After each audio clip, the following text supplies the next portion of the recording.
Hey, my Lose Weight with Macros family. Welcome to the podcast with me, your host, Verona, your behavior change nutrition coach, helping successful women who are in the position ready to take action to change your narrative when it comes to fat loss. If you've got more than 5 pounds of fat to lose and you want to do it without cutting out the foods that you like and you enjoy, including alcohol, cheese, and all of your favorite things, then my friends, you are in the right place. Now, today's episode, how to still lose weight with macros during the holidays, is where you need to be. If you have not yet, do so now by sharing this episode with a sister friend who also has asked you this question and you want to know exactly how to do it. Your behavior change coach, aka me, is going to help you do that in today's episode. So my friends, pull up a chair, virtually or physically, of course, and get your notepad and pen because today's episode is going to be a good one. Hey friend, welcome to Lose Weight with Macros, the basics podcast show with me, your host Verona. If you're somebody who's overwhelmed by all of the conflicting information out there, you're confused about how much protein you should be eating, how to count macros, you don't have time to figure out your macros, and you're sick and tired of repeating the same old boring meals because it is exhausting, you are in the right place. This Lose Weight with Macros Basics podcast is specifically for you. You're the woman who wants to learn how to track your macros and do it sustainably, do it in a way that you can enjoy your foods and you don't have to cut out your favorite foods, and we're not here for that. So my friends, if this is you, grab your tea, grab your coffee, grab your water, grab your matcha, your notepad and pen, because today's episode is going to be a juicy one. So buckle up friends, let's get it.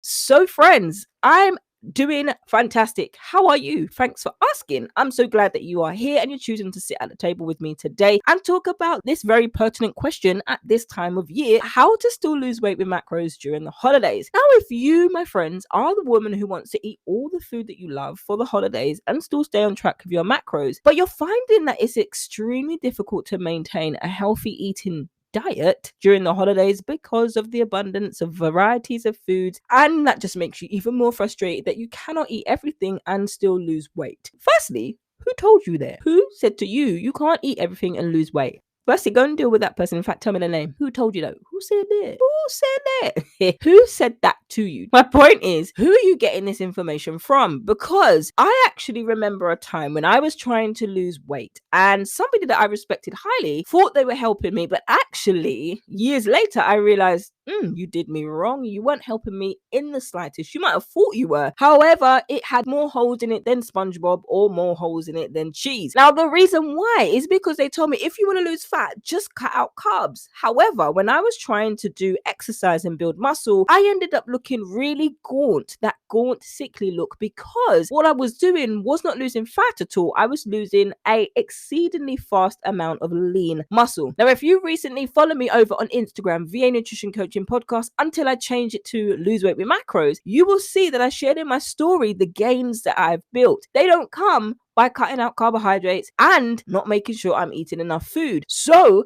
once I decided, actually, bless you, now I know. Unfortunately, at the time, I did not know that advice was not going to do the best thing for me until I was doing it for about 18 months and then realized, this is not working for me. I went down from a size 16 to 18 to a size 6 at the bottom, but I was incredibly lean, but not in the way where you could see muscle definition. So the food that I was cutting out was causing my body to have the catabolic reaction, which means that it's just getting rid of my muscle tissue. And at this stage of life, you should not be degenerating unless you have a muscle degenerating condition. If you're a normal individual, you don't have any muscle degeneration and you're eating ridiculously low amounts of calories, this is not burning fat, but it is actually burning your muscle mass. If you're somebody who notices MLM people online, they have that look specifically.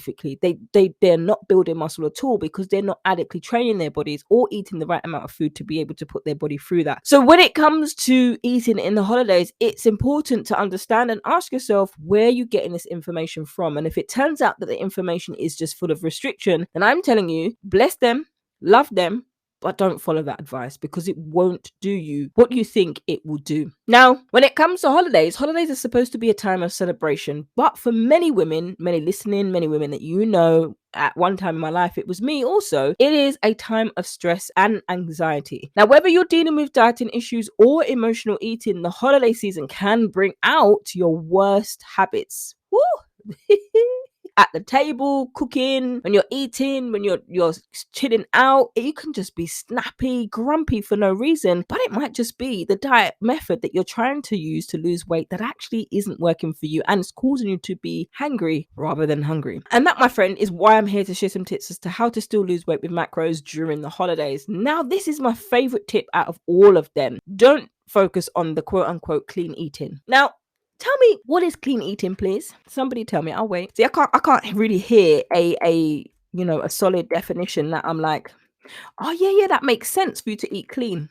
Let's actually go to the dictionary, not because you don't know the words, but because I like to give context of what I'm talking about. So the word from clean actually means free from dirt, unsoiled or unstained. Okay, so if we're going to eat a diet, if we're going to eat a quote unquote clean, that means I'm free from dirt, eating food free from dirt. What food do you know has dirt on it? Other than a potato that comes from the ground, obviously it will have dirt on it, but you're not eating it in that state, are we? No, we're going to go and wash it. We're going to go and do all of those things. So in that instance, it will be clean in terms of it's now free from dirt. Another one definition is free from foreign or extraneous matter. An example that it gives you is clean sand. We'll talk about the thesaurus, what the synonyms are for the word clean. Laundered, shining, sparkling, speckless, stainless, trim, vanilla, faultless, flawless, neat as a button, neat as a pin, sanitary, snowy, spick and span, unsmudged, unsoiled, unspotted, unstained, unsullied, untarnished, well kept.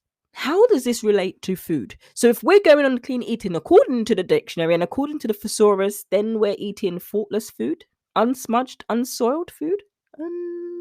Okay, I will leave that one with you. What's more important isn't labeling food as good foods, bad foods, clean foods, unclean foods. Can you see the restriction that is going to follow if you start to think of this is good food or bad food? I'm allowed this food, I'm not allowed that food. It just creates havoc that doesn't need to be created. When you start to focus on the important things, i.e. eating whole foods, and you're minimizing, not cutting out, not restricting, you're minimizing the amount of sugar that you eat, and including processed foods. Yes, my friends, you have to minimize the processed foods that you eat and the sugar that you eat. Not cut it out, not restricting, not go on a 30-day sugar cleanse and then day 31, you are ravenous and want sugar. If you want to absolutely cut out sugar from your diet, the way that you eat on a day-to-day basis, absolutely do so.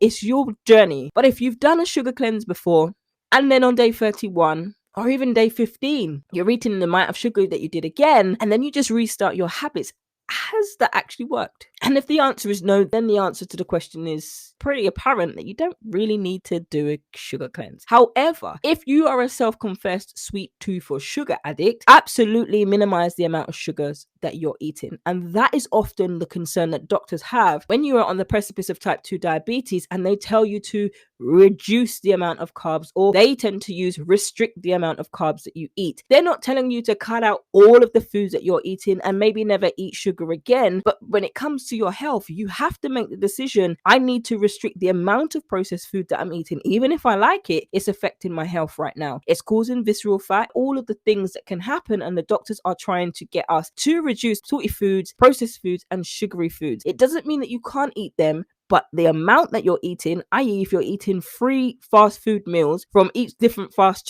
food chain, lunch at Wendy's, breakfast at Wendy's, or breakfast at McDonald's, and you have lunch at Chipotle, or you're eating lunch at Chick-fil-A, all of these things, and you have dinner somewhere else, that's 3 days worth of processed foods. You don't really need to have that. Your breakfast, your lunch, your snacks, and everything else in between all day, every day. That is a type of thing that they're saying to reduce the amount of food that you're eating. So you're then focused on eating a balance of food that are nutrient dense, that give your body fuel. But if you're somebody who actually wants me to compute that into your life and actually make it make sense for you and your lifestyle, then head over to the website vianutritioncoaching.co.uk and you can do one of 2 things. You can get the custom macros when I'm tracking your macros for you, I'm calculating your macros for you, and then giving you a whole recipe pack, proteins, fats, carbs, all of those things, so you can start to build in those nutrient dense food, so you start to feel confident, so the brain fog decreases, so you can start to, yes, get rid of the belly fat if that's your goal as an overall thing, not just one focused area, but you're starting to feel more energized. You're starting to feel less sluggish over a consistent period of time. That's where the custom macros will fit into place. The next one is get into the habit of meal prepping. Meal prepping is your best friend. And if you haven't listened to my most recent episode on meal prep, girl, you're missing out. And you know what? Yeah, I never used to big myself up like this. I used to not be very confident in who I was or how I looked. So now when I'm talking like this, it is not me deciding to boast because I feel like I'm the best coach in the world. I'm the best coach in the way that I can be, absolutely. However, this is because now I'm confident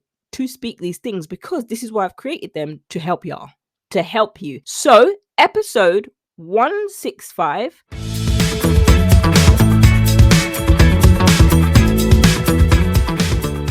A macro guide for successful women who want to lose weight. Episode 175, Happy Holidays, your guide to thrive this December.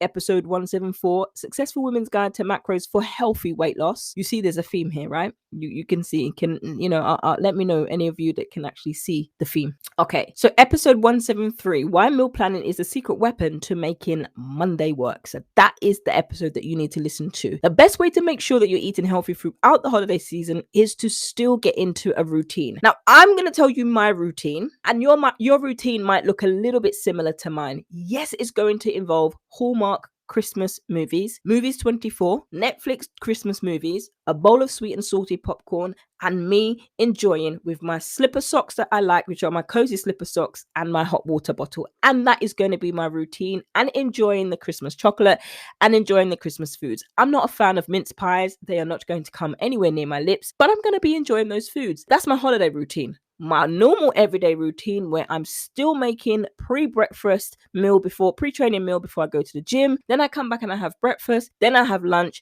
dinner, and then the snacks in between, as well as going to the gym and making sure I'm getting my steps in, because now I'm actually going to be sitting and coaching a lot more through and being a lot busier, so I'm going to be sitting down. So that my routine is still in there, but my holiday routine is a side thing. So if you've ever been to KFC and you have your normal food, and I'm talking a lot about food here, but you have your normal food and you have a side of gravy, mashed potatoes, coleslaw, or beans. I'm a coleslaw. No, don't give me mashed potatoes. Don't give me beans. Definitely don't give me gravy. Thank you. But that's the sides that complement the meal. So the sides complement the meal, right? Sometimes for some of us, it actually makes the meal. Without that side, it's like, oh, I'm disappointed with that. If I'd known I didn't have any of that, I would have brought my own, or I would have gone somewhere else. That's the same thing when it comes to a routine. It complements what you do every single day. And this is key. Meal prepping isn't just about packing your lunch for work or school, whether you work from home or you're in the office or you're doing hybrid working. It is also about making sure you have healthy food prepared at home, so you don't have to rely on convenience foods or treats when that hunger pang strikes. Because if you've ever had those hunger pangs before, brutal. So anyway, listen to episode 173 and the other meal prep episodes to get my meal prep plan for you. And the next one, which is the best one. It is the best one. In fact, I'm going to swap one and leave that one to last. Keep track of what you're eating and drink water. Drink your water. If you don't like the taste of plain water, it is something you're going to have to get used to. But to ease you into it, maybe spruce up your water a little bit. Add in some, getting those infusion bottles, some strawberries, some mint. Do what you need to do to make it taste nice. But water is something that has no taste. So I'm not saying for you to drink tap water. You can get a filter and put that in a jug and filter out tap water, or you can get bottled water that has a higher pH level. And the jury is often out on this one, where the pH level is good and they say alkaline water doesn't do anything for your body. It did for me, but it might not work for you. But personally, I can advocate that it did. However, water tastes the same. Although I am a little bit of a self-confessed water snob, it tastes slightly different depending on the pH level of each bottle of water that you have. But water is plain. It's never going to change. We're not shortchanged when it comes to water. Like, oh, you got the taste of that one and I got the taste of this one. It is just what it is. It tastes tasteless. I can't pretty up that one any more than I have. Lastly, this is the best one that I've saved when it comes to how to still lose weight with macros during the holidays. Don't leave out the carbs. There, I said it. Now, I know when it comes to carbs have gotten a bad rap. Like, for years, carbohydrates have been like, carbs are the enemy. don't do this, carbs make you fat, carbs do this. Well, isolated on their own, no macronutrient can actually have the power to do that. The things that make us overweight, you and me included, way more calories than our bodies can handle and actually we need. We get caught in the emotional cycle of overeating and mindlessly eating. Have you ever sat in front of the program and your hand is constantly going from chip bag to mouth bag to chip so much times that you forget how much you've got in the bag, and then you realize it's empty, then you go and fill up on bag number 2. I've done it. It's easy for anybody to do that and mindlessly snack. There is the point where we're forcing ourselves to eat beyond full up. We're at a restaurant and we're just having a normal conversation with our girlfriends and we are happy to see them. And then the bread that they send out before the meal, we're so hungry, we start to eat like 6 slices of bread and then we are full up on this. And we've got the fizzy drink next to us. Excuse me, sir, I don't want any bread, thank you. And then you wait for your main meal or your starter to come. So don't cut out carbs. Now, if you're somebody who has your preferences, think of your preferences, right? Do you prefer flats or heels? That's a preference for you, isn't it? It's not needed. It is a preference for you. Or you're eating more macros that are fat-based. You want to balance that. It's about making out some balance. Eat your carbs, girl. You better eat your carbs. Don't forget fruits, vegetables, sweet potatoes, carrots. Go hard on the complex carbs that take longer to break down into glucose into our bloodstream. We have been talking about how to still lose weight with macros during the holidays. I hope you have found some value from this. If you have, don't forget to tag me in your stories, VA Nutrition Coaching Podcast, and then share your story with a friend. Leave a review over on Instagram, facebook.com/VA Nutrition Coaching, and don't forget to fill out the 1-minute survey. I intentionally created it as 1 minute because I don't want you to be answering reams and reams of questions. I mean, of course you can if you wanted to, but 1 minute, because we are all busy with our time, I wanted to honor that, and the link for that will be in the show notes below. I want to hear your surveys. I want to hear what episodes that you like to hear the most. I want to hear it all, the good, the bad. Be honest as you need to be. But my friends, that's all we got time for today, and I'm going to continue batch recording this holiday season episodes. Until next time, friends, take care and stay safe. Hey friend, you made it to the end of the episode. What was your biggest takeaway from today's episode? Don't forget to subscribe to the podcast and leave a review over on iTunes. And if you have any questions, comments, or concerns about today's episode, or you need help, then you can contact me over on Instagram at VA Nutrition Coaching Podcast, or email me support@vanutritioncoaching.co.uk, or you can head over to the Facebook page VA Nutrition Coaching Podcast. It helps us reach even more women who are fed up with dieting, don't know how to lose weight, they're frustrated with following Sally's results and they're not getting any of their own, and they just finally want to shed some pounds and do it in a way that they can sustain and they can enjoy. But my friends, that's a wrap for today's episode. I can't wait to catch you on the next one. Until then, friends, stay healthy, stay blessed, and remember, if you haven't already downloaded your 5-ingredient recipe pack, you can go to the website vanutritioncoaching.co.uk/recipes and download your 5-ingredient recipe pack. Who said healthy eating was boring? See you next time, friend.